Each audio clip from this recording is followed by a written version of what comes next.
লঙ্কা টি-10-এ bat হাতে আরও একবার ঝড় তুলেছেন সাকিব আল হাসান।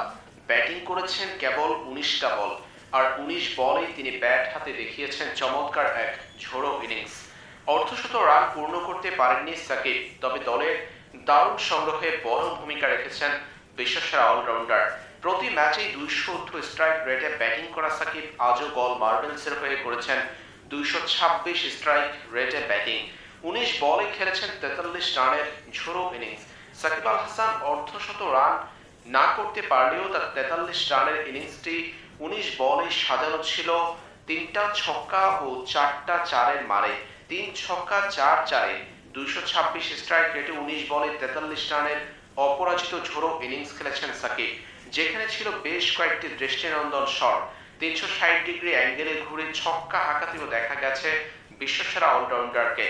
প্রতিপক্ষ বোলারদের পরীক্ষা নিয়েছেন সাকিব পুরো ইনিংস জুড়ে। লঙ্কা টি-10-এ নিজের ফর্ম আর ধারাবাহিকতার প্রদর্শনী দেখিয়েই চলছেন সাকিব।